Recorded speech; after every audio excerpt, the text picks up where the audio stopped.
Hey guys, it's Corey from Redefining Strength. Welcome to the Fitness Hacks Podcast. In this episode, I've got some great new things coming to you. I'm first going to discuss breaking those annoying patterns that we see building up and we see ourselves repeating. I'm also going to talk with Michelle about fad diets and how to not fall for one. I'm also going to do a new segment on supplements, breaking them down and when and why to use them.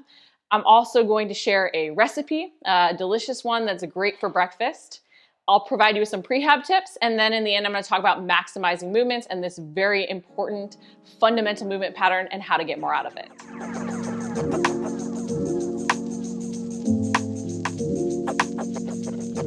Let's talk about breaking patterns. We all have these patterns we repeat. We're really good for a set period of time, and then all of a sudden we find ourselves unable to keep replicating the habits that we were able to do so easily before. And when this pattern keeps repeating, it can feel very frustrating, like we don't have the willpower or the self-control that someone else has, and that's why we aren't able to make changes.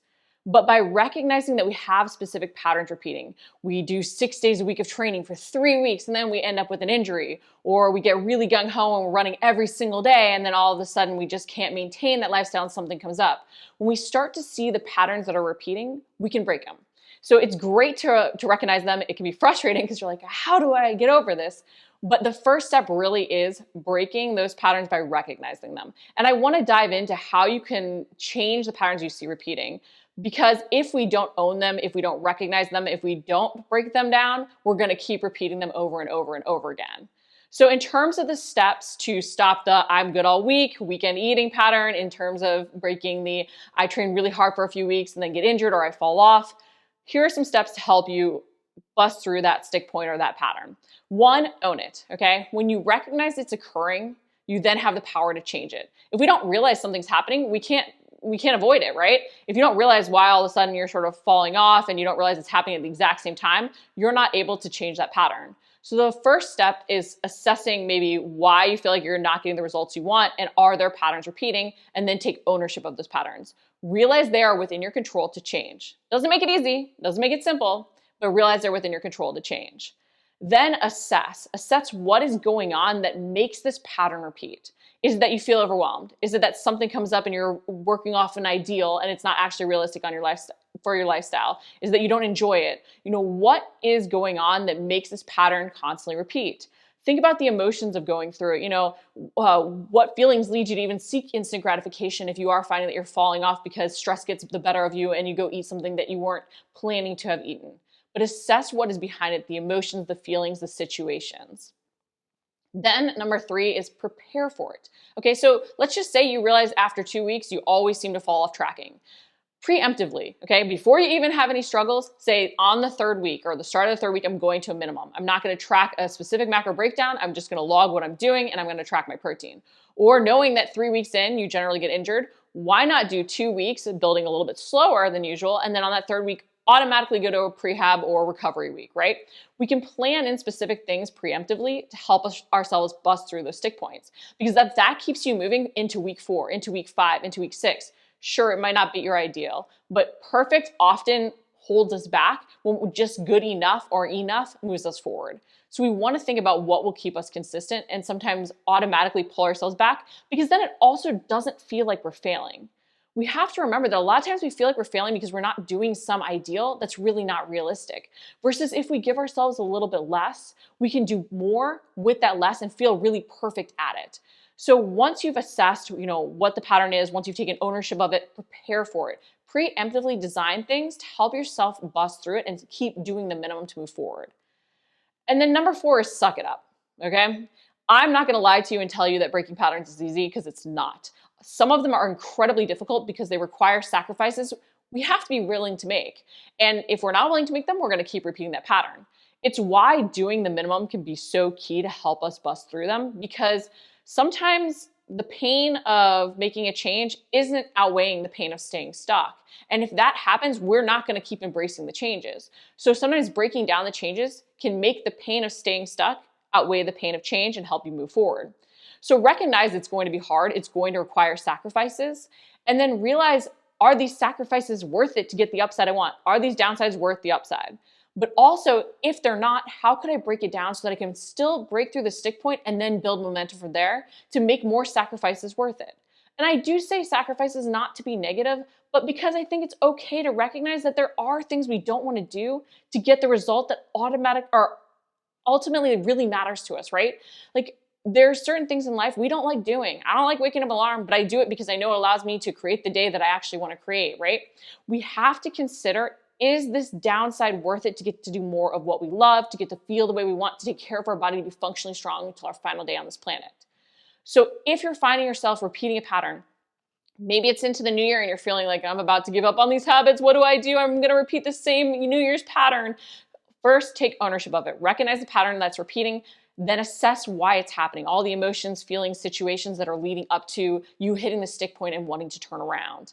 Then prepare for it. Okay, knowing this is coming up, knowing I'm starting to feel these ways, what is the minimum I can do to sort of keep moving forward, even if it's not the ideal?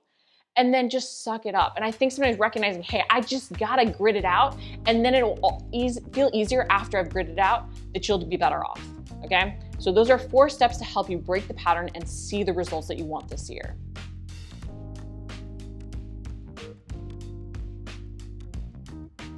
I'm so excited to talk about fad diets with you, Michelle, because not only do you have some very interesting personal experiences with them, and I think a lot of us have dabbled in them, but you had some great insights as to why they're so addictive. So talking about fads, why are they so tempting? You know, a big thing is we live in a world with instant gratification. We all want the results, and oftentimes we don't want to do the work. So really the reality of fad diets is you can get kind of that quick fix. You can get some temporary results, but you haven't actually earned those results. And when I say earned, I mean you really haven't learned or established healthy diets, healthy behaviors, good workout habits that are going to be that lifelong sustainability of those results that we're looking for. Instead, we're just doing the quick hacks and we think we're being tricky by hacking the body. But at the end of the day, it's really we're just doing a very temporary fix. It's not going to be a long-term solution. And oftentimes it's going to be worse in the long run. I loved how you phrased it even earlier with, it's a Band-Aid trying to fix a broken bone. You're trying to sort of mask the symptoms, put something on it that you're like hoping will work, but it's not actually addressing what the true problem is. Exactly. And that's the biggest thing with fad diets is we're really not learning how to fix the problem at its root. And the Band-Aid expression, you put the Band-Aid on it, people notice the Band-Aid, they see you trying to make an effort, and we all kind of want that. We want people to know that what we're doing is hard. And the truth is oftentimes what's going to have the lasting effects is going to be the things that are the like tiny little switches, swaps, the little changes from day to day behavior that most people are going to be like, oh, okay, you're doing that great. But if you say, I'm doing this fad diet and it's making me do this, and look at my discipline, and look at all these big changes I'm trying to make to my life, everyone sees that Band-Aid and they're like, good job. Yeah, you look great.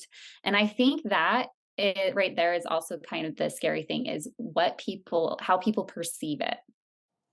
Yeah, we like that congratulations for making those changes, but I also think that Band-Aid is sort of an identifier that we're in a specific group. So it makes us feel included, it makes us feel like we're part of something. So there's that temptation to join them, not only because we want instant gratification, but we feel that camaraderie with people. Yeah, we all like to say that we're out of that high school, middle school age where we don't need to find our group. But the truth is you do that your entire life and you're still going to find those crowds and pick up those habits from each group, whether it's good or bad.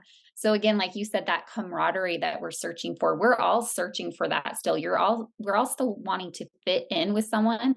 And I always laugh because I am a huge, I love doing like the tough workouts, the miserable runs in the bad weather with your friends because it's that bonding experience, right? We like that. Like we kind of like suffering together with others and to complain to others and be like, yeah, remember when we did that? And it's the same with fad diets. we want to be like, yeah, this ratio, like this diet, I'm having to give up this, and these are all the tricks I had to do to be able to trick my mind into not being focused on whatever it is I gave up, whether it's carbs, whether it's, eating any type of dessert or whatever it may be. We want to kind of complain and do that in a group. So it's kind of a big component of it as well. And it presents itself as being something simple to get something that will be very dramatic, when in reality, we don't consider that, yeah, okay, just cut out this food, just cut out this whole food group. That's all well and good. But that restriction is also what ends up sabotaging us. And I know it's not only the restriction, the mindset, but there's actually some physical things that can happen that derail our long term success. Yeah, absolutely. Whenever we are eliminating whole food groups, and I mean, you look at people that actually have real food allergies and food intolerances, and that is a big change to their diet that way. Like, you already feel restricted. And then on top of that, you'll have people that are like, hey, do this bad diet, and here's a list of foods to avoid. So you're putting even more restriction on your diet. And that can really lead to nutritional deficiencies, big gaps, and long term, like I said, those long term nutritional deficiencies. And a big problem with that, too, is if you are joining any diet and that diet all of a sudden is like, hey, you're doing this diet, here's all the vitamins and here's some shakes and here's all this stuff that you can do that's going to help you um, stay in this diet. It's because that diet's already coming with nutritional holes and gaps that can have very long term complications for yourself physically. But then, like you said, on the other side of that, you have the whole mindset. Whenever we do anything with major restrictions, we are going to be developing a scarcity mindset, where this really leads to, if we ever feel like we fall off our diet or get off the wagon of whatever fad diet we're on, we go kind of bonkers and like, well, I'm off of it, so I'm going to just eat everything I possibly have. And I think a good reminder of that is, if you also grew up in a big family, you probably already developed a scarcity mindset. I grew up with a big family, and I remember it was like, if we had ice cream or that sugared cereal that we didn't get very often, that was in the house, I would eat bowls and bowls and bowls of it until it was gone, because I knew it was my only chance to get it. And that's kind of comes with the fad diet too. Whenever we have these fad diets and it's like, oh, we deviated, well, I'm going to eat I'm just going to spend the whole day eating this because that I got to take this opportunity and run with it type of an approach. It also leads back to the fact that we'll have said, this worked for me. Keto worked for me. Low carb worked for me. Low fat worked for me. And yes, it worked in that we might have seen those instant results, but it didn't actually work. And that's why we're seeking out something new, because it creates that restriction. We get caught up in the simple, like it's easy to start, right? I just eliminate X. I just do X. And so it's simple to start, but it's not actually easy to maintain long term. So if we could switch our mindset to embracing some of the learning, it would really help. Plus, you have that like, oh no, I can't do that. The restriction, right? That mindset that ultimately sabotages you. And you have those micronutrient deficiencies and imbalances that happen. And especially women with the under eating that often comes with it, they start to see metabolic impacts as well. Yes, 100%. I always like to describe it. You're trying to start the race backwards. You're starting at the finish line, but you'll end up back at the starting line. So you kind of do this backsliding, and it's mentally, that's a huge load on someone mentally when they feel like they've hit their weight goal or whatever goal they had, the aesthetic goal. And then all of a sudden they see it slipping away. And it leads to them thinking, I need to restrict more. I need to cut more calories.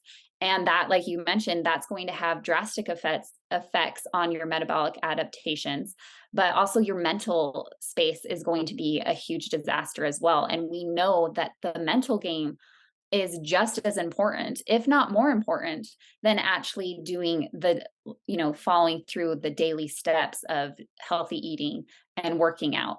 So it's really just kind of a recipe for a disaster at the end of the day, because and you can look, I mean, there's plenty of research that's even showed that the yo-yo dieting, where you go up and down, can actually be more harmful for your health than if you were to just kind of stay even killed at the weight that you're currently at. So of course, like, we all want to kind of lose the weight. We all want to get our aesthetic goal, whatever it may be, but really approaching it in the slow, and I always say it, the unsexy way, where everyone knows, like, yeah, I know I should be doing that, but seems so much simpler just to avoid all these things. And all of a sudden I'm losing 5 pounds or 10 pounds, and it's only been a month, and they are like, it's working. But how many times does that work past that month? Like, is it, or are we going backwards? Are we gaining more? Are we a couple pounds more than what we actually started? It's funny too, because you have clients come in who are like, oh, it's slow results. I know I'm getting results, but they're slow results. And I like to point out, slow as opposed to what? Yes, the fad diet, but that hasn't worked, right? These are real results. And I think we only think things are slow now because we have that comparison to those other results. Not to mention, we don't realize that, like, we start blaming our age, we start blaming hormones because of these previous dieting practices. And so the more we can actually break all those patterns, the better off we're going to be. Yeah, absolutely. And you bring up a good point too, because the 1 to 2 pounds, like, everyone's like, well, if it's working, I should be losing 1 to 2 pounds. This is one of my biggest pet peeves, because yes, and I say this, any diet that is promising more than 2 pounds is most likely a fad diet, because we know that healthy weight loss is considered the 1 to 2 pounds a week. But I always have to remind people, 1 to 2 pounds, because they hear that and they think, well, I should be losing 1 to 2 pounds a week. If I'm not losing 1 to 2 pounds a week, this isn't working.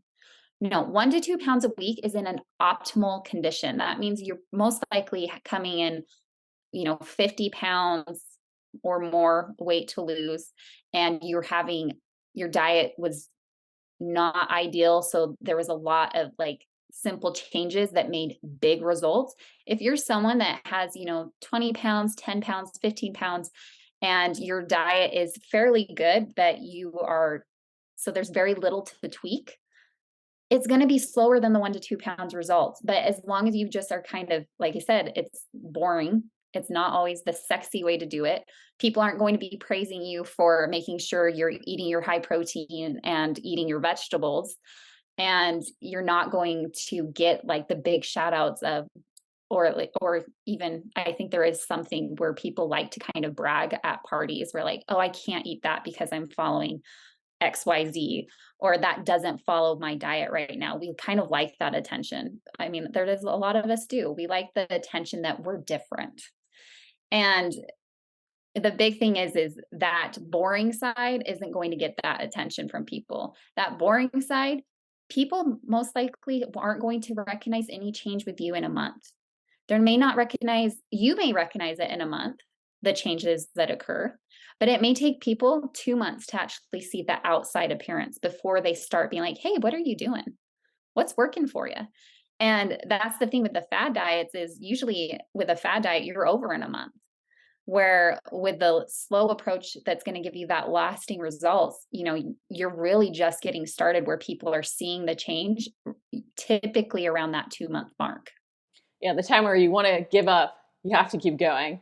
I actually wanted to dive into your personal experience, because I know you did that study where you had to test out a whole bunch of fad diets, and I thought your perspective on it was super interesting. So can you talk a little bit about that experience and how it really impacted you?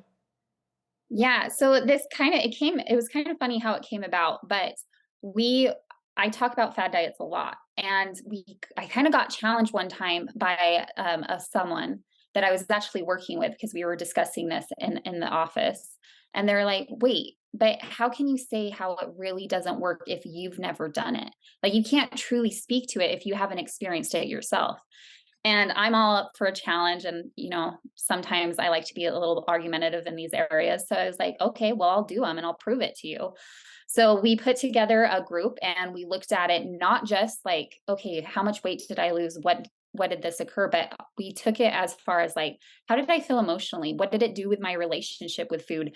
What were the sacrifices I had to make socially to kind of do this? And we tested 6 diets, 6 different fad diets at the time. And the results were very interesting. And one of the big things was like my relationship with food. And I'm a dietitian. I like to consider my relationship fairly good. Completely went off the rails for probably a year and a half post this experiment. Like I actually remember getting, I believe it was ice cream. And I remember getting ice cream and I got a tub of ice cream. And I remember texting my partner that I did the experiment with. And I was like, oh my gosh, I ate about a half a cup of ice cream. And it was the first time in probably a year and a half where that was good. And I didn't feel like I needed to continue to eat past the point of my satisfaction, because previous to that, I was so into this diet mindset, this scarcity mindset, where anytime I was bringing treats home, they were gone. Like, and you hear people that are like, oh, I don't have control around treats. And it's that scarcity mindset. It's because we have put this as, oh, we can't have this, and this is why.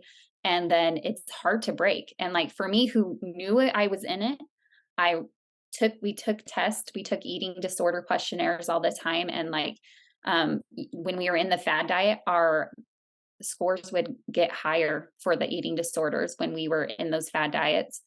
And it really did. Like I knew it, I was aware of it, and it's still, I mean, it was still something that took me a long time to break.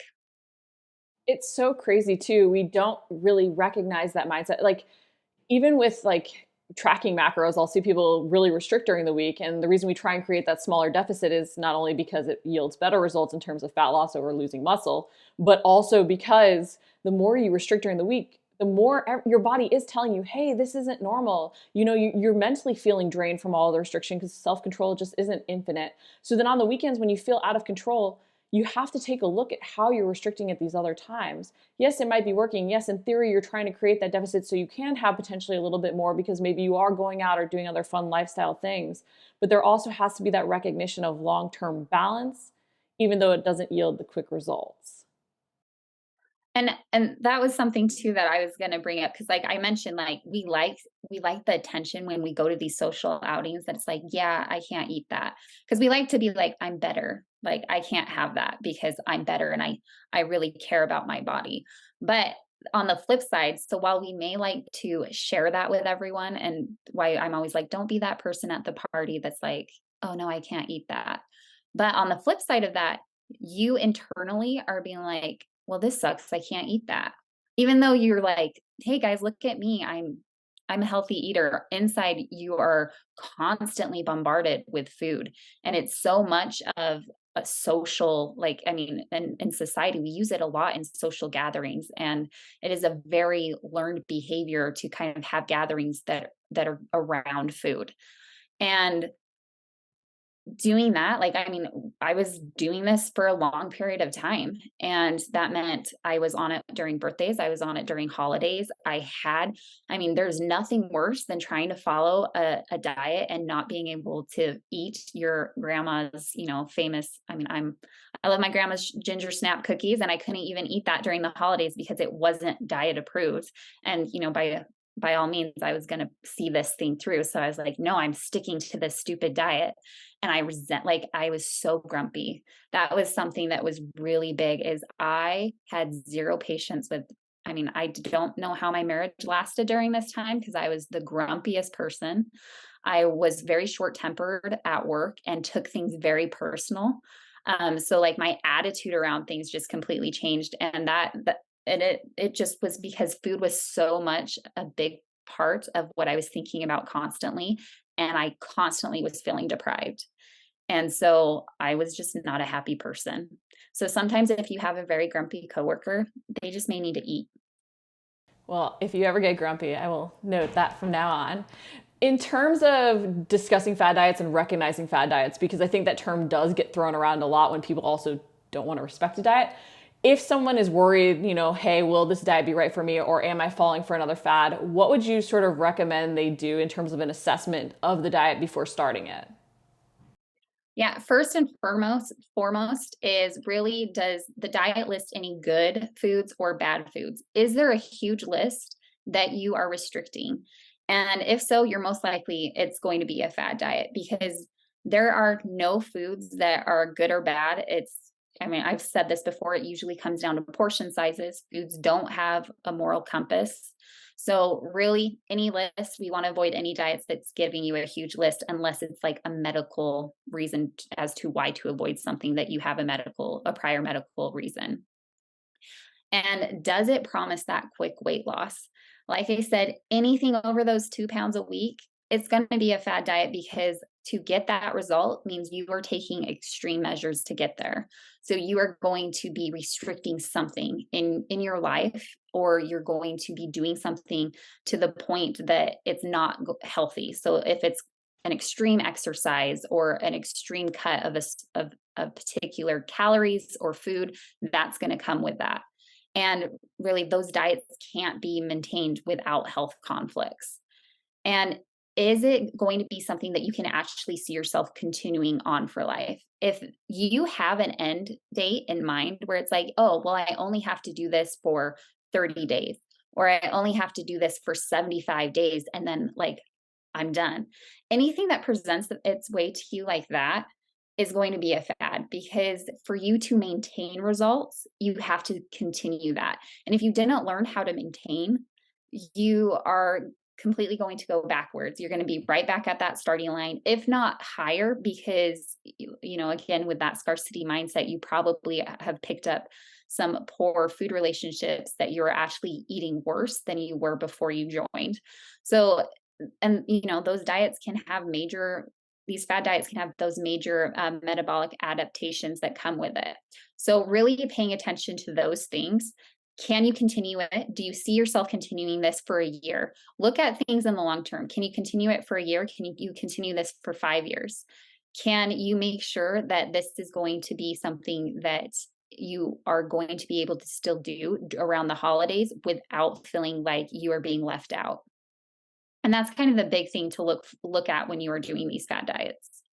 I love that. It's so key we develop a lifestyle, realizing that a lifestyle doesn't mean you're doing one thing forever, but that you have the foundation to make things evolve in your lifestyle, from workouts to, your other habits, to your exercise, all those different things. They can adjust based on your lifestyle changing, your needs and goals changing, your age changing, your hormones changing. And with fad diets, they don't allow for that evolution. No, absolutely. They do not. And then a big thing too that you kind of touched on, but they're also not accounting your activity. If you are doing something, if you are trying to follow a diet that's not accounting your activity at all, that's kind of a big red flag, because you can have a healthy diet, and a healthy diet is going to look drastically different for individuals depending on what their activity level is or what their activity choice is. Well, thank you so much for those tips. If people are considering a fad diet, whether or not it's preparing for vacation because it's the new year, whatever else, do not do it. As unsexy it is, go back to those basics. Absolutely. Thank you. Thanks, Michelle. BCAAs, yay or nay? So I want to go over what they are, what the benefits are, and if you should use them and how to use them. So first off, what are BCAAs? They're branched chain amino acids, and they're made up of 3 essential amino acids: isoleucine, leucine, and valine. They can be found in all sources of protein, with the highest concentrations being in chicken, beef, salmon, eggs, and whey. So they're not just a supplement, they are found in the foods you eat.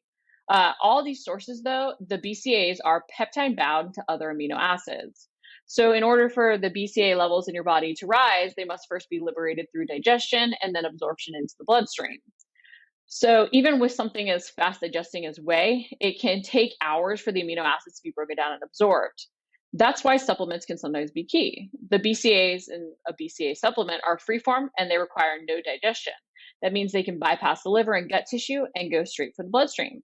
It means they're more rapidly absorbed and may spike blood amino acid levels more quickly and to a greater extent than the aminos in protein actually would.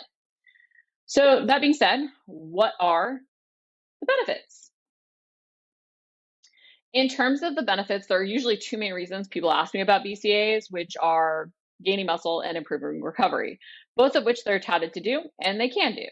So BCAAs trigger protein synthesis with or without exercise, and that's super key to note, because when combined with exercise, they can help you build lean muscle to a greater extent and potentially be that 1% improvement you need, especially if you're a hard gainer.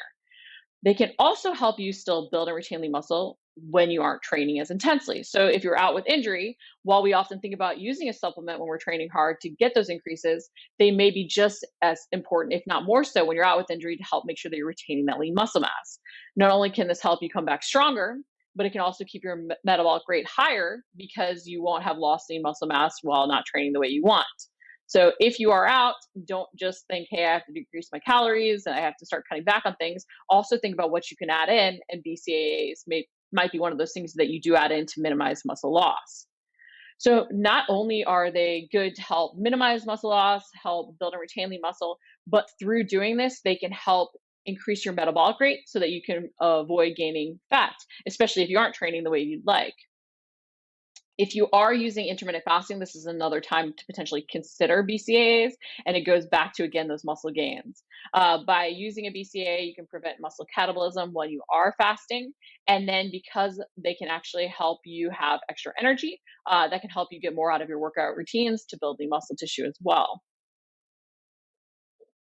They also can come in handy if you are an endurance athlete or steady state cardio fiend.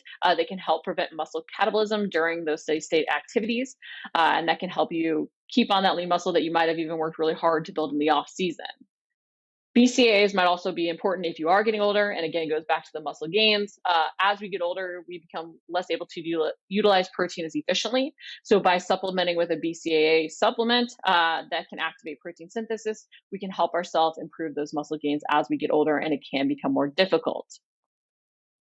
Then going to touching on the other benefits, because of how they can improve our muscle gains, they can also help boost fat loss.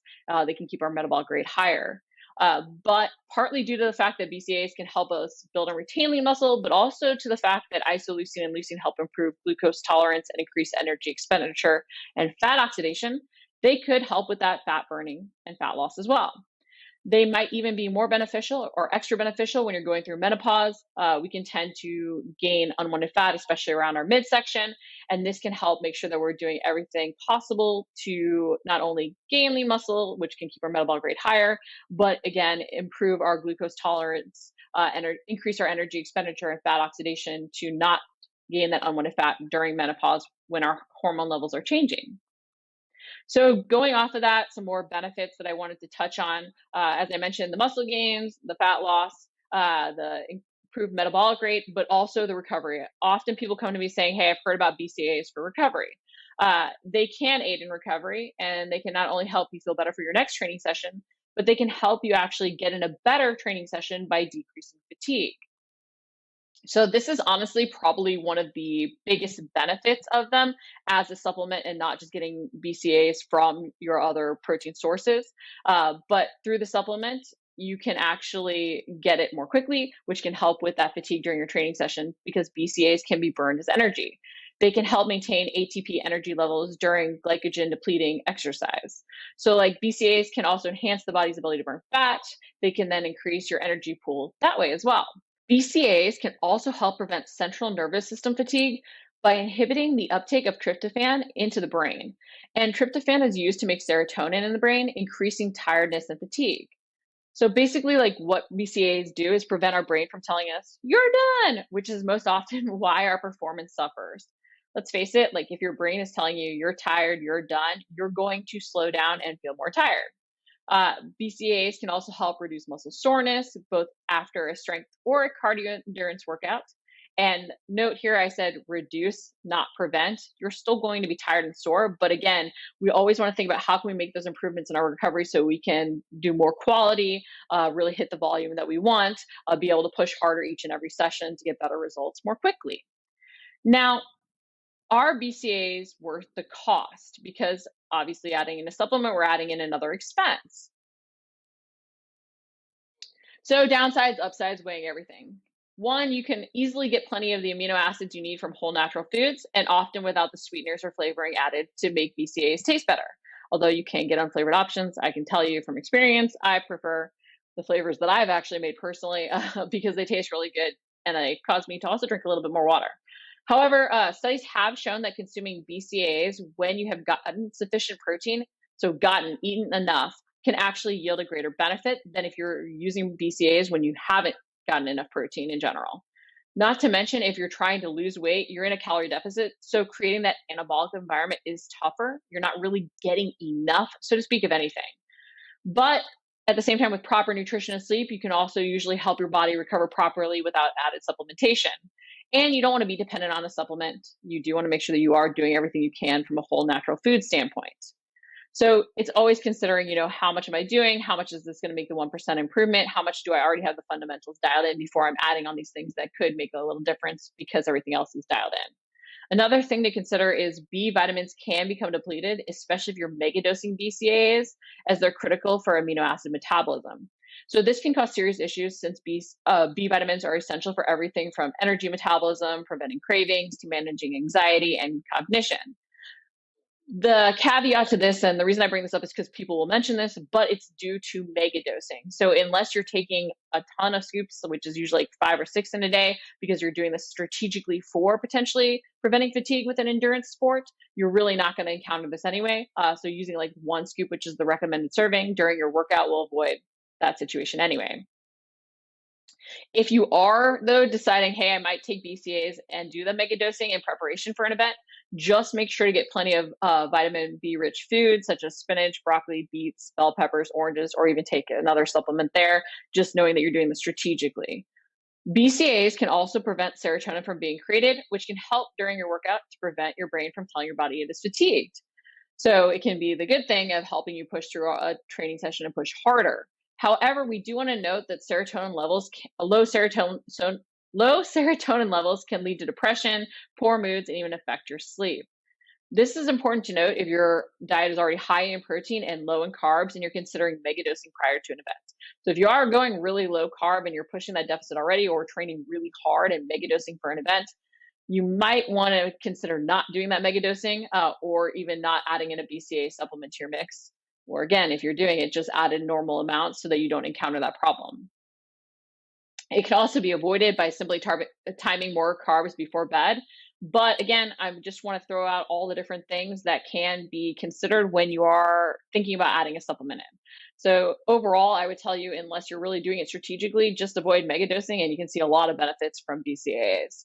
And just remember, though, even though they can be really beneficial, they do not replace an actual protein source. They are that 1% improvement and have been shown to even give you better results if you are getting sufficient protein and supplementing with this over to prevent fatigue in your workouts, to push hard, to make sure that you're not losing muscle mass if you are doing fasting, and to make sure that you're actually helping gain lean muscle, improving your glucose tolerance and fat oxidation, or increasing your fat oxidation.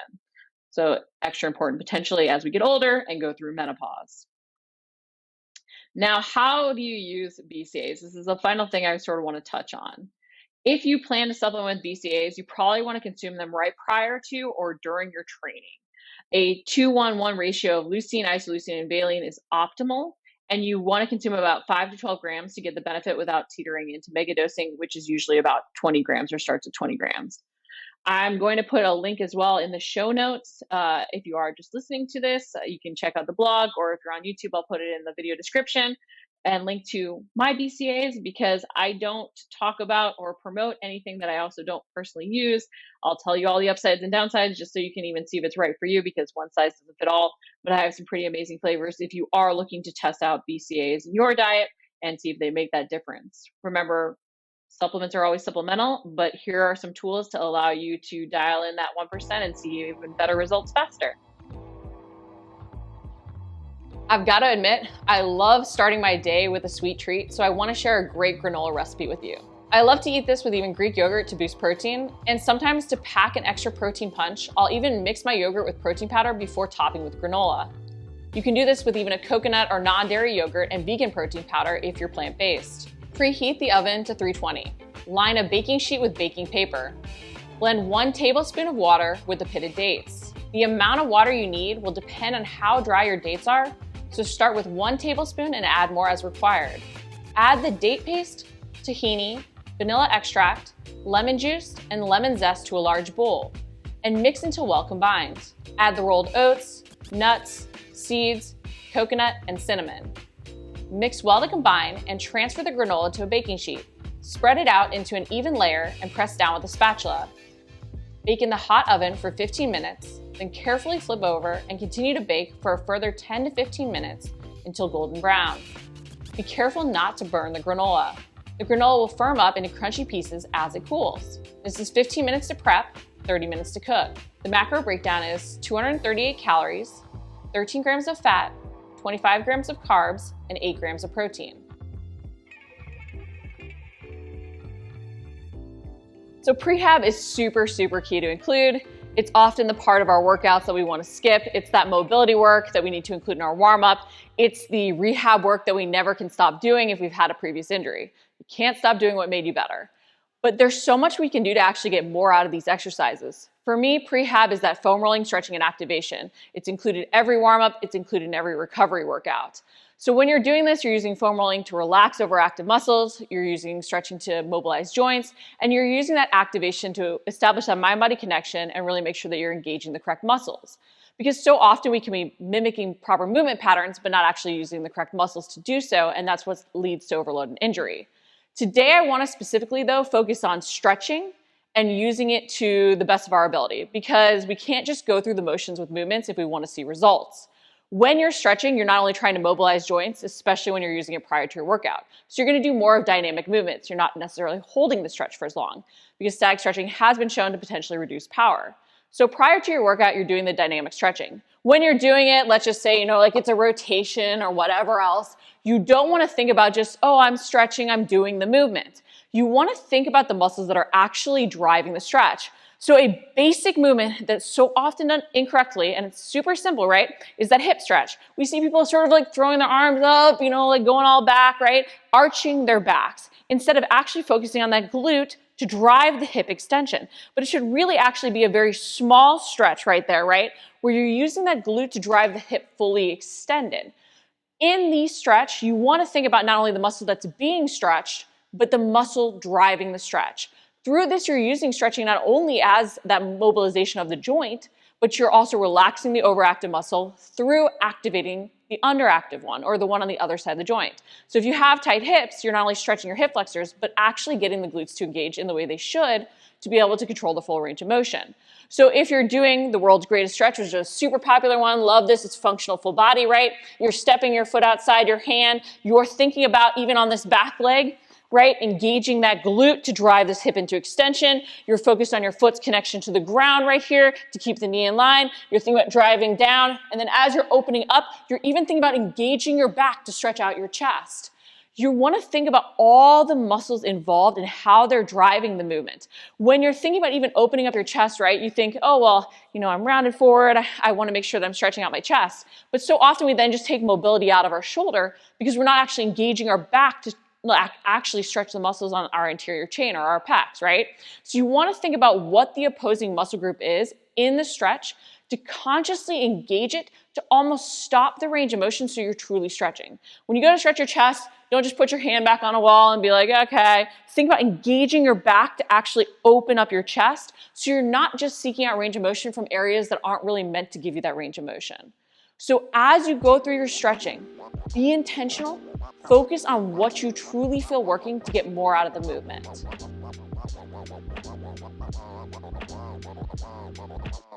I want to go over maximizing movements and maximizing movement patterns. If you are listening, you can always check out the video if you want to see these moves in action, but the cueing is also what's really going to help you, even if it's just the verbal cueing.